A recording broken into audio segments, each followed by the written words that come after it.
ng aksidenteng masapak sa ulo. Hindi makapaniwala ang crowd sa nangyari. May napikon pa mga idol sa ginawa ni Jaylen Brown. Nanulak at nakipag-asaran sa fan ng Boston. Win or go home situation for Indiana Pacers. Nagpaulan kaagad ng 3-pointers ang Boston Celtics sa pagsisimula ng Game 4 ng Eastern Conference Finals. 5-man out for Boston kaya easy nakakapag-drive si Jaylen Brown sa play na to.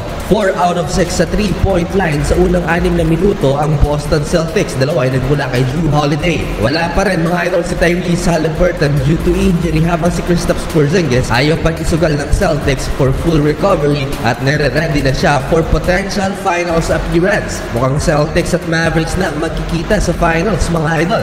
Off the bench for Indiana Pacers, eto na naman si TJ McConnell. 8 points mga idol sa opening quarter habang si Obi Toppin may 5 points. Magkakasunod ang atake sa paint nitong si TJ McConnell. Huling 6 na segundo mga idol bago magtapos ang first quarter. Nasapak ng sapatos ni Isaiah Jackson si Peyton Pritchard. Gandang ball fake na sana pero sumabit pa ang paa. Parang nakipagyera tuloy itong si Peyton Pritchard. To end the first quarter, TJ McConnell at the buzzer. 29-27. Lamang lang ng dalawang Boston. Second quarter nakalamang ang Indiana Pacers dahil kay Andrew Nembhard na may 12 points na, shooting 62% sa field na high pa sa kanya. Itong si Tyrese Haliburton.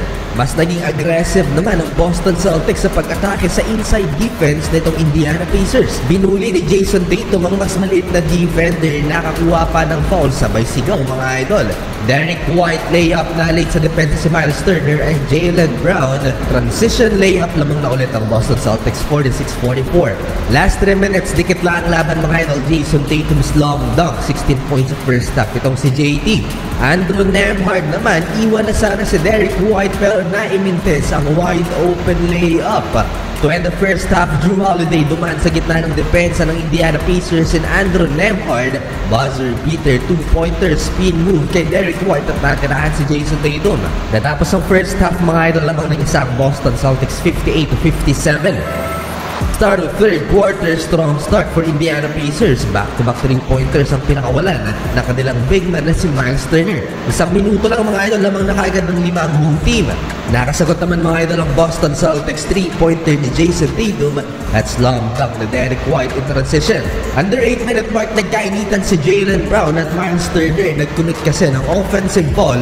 Itong Pacers big man, frustrated na siya dyan. Prinuvoke pa na magalit ni Jaylen Brown. Kaya ayun, sinampal sila ng double technical foul. Mainitin ang ulo nitong si Miles Turner. Nakipag-trash-talkan pa sa isang fan ng Boston. After nyan mga idol, sa sumunod na possession, kamuntikan pang na-technical foul itong si Miles Turner. Ejected sana. Once kasi na ginawa mo ito sa NBA, automatic technical foul ito. At dahil playoffs, mukhang pinagbigyan ng official na hindi i-eject mga idol si Miles Turner. So far, ang nagdadala sa Boston Celtics both offense and defense ay itong si Derek White na meron ng 4 steals and 3 block shots mga idol. Napaka-solid yan para sa guardia na katulad na Derek White. Frustrated si Jason Tatum, nakaiwas siya sa technical foul matapos iduro ang referee.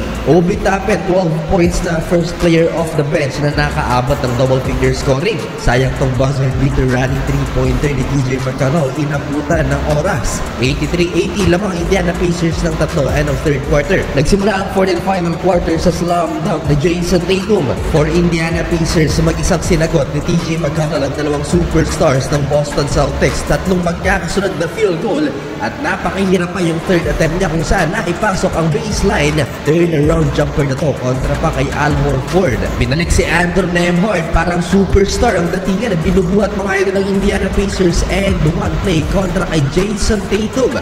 9 points na ang lamang ng home team, 94-85. 7-minute mark, aksidenteng nasapak ni Jaylen Brown sa mukha si TJ McConnell. Samang pagkakabagsak ng Pacers guard sa pagkakasapak sa kanya ni Jaylen Brown ang nireview ng official mga idol. Not intentional at common foul lang ang tinawag kay JB. Hindi nagustuhan ng crowd ang muli na yan, pati si Rick Carlisle napareklamo din. Baba na sana sa 4 ang inahabol na lamang ng Boston Celtics. Pumana naman ang former Celtic na si Aaron Nesmith with back-to-back field goals 98-90. Down the stretch, eto na naman si Jrue Holiday ang maaasahan sa close-out game and one play, 2-point game, 100-98. Last 3 minutes, Jason Tatum and Jaylen Brown, big basket to tie the game at 102. Last 2 minutes, ang daming opportunity ng Boston Celtics. Nagkasunod-sunod ang turnover ng Indiana Pacers. Yun nga lang, hindi magsipasok ang kanilang mga 3-pointers. Last 44 seconds, Derrick White clutch 3-pointers sa harap ni Tyrese Haliburton. Tinitigan pa mga idol. Last 22 seconds, wala nang timeout pa. Ubus oras na lang mga idol sa huli.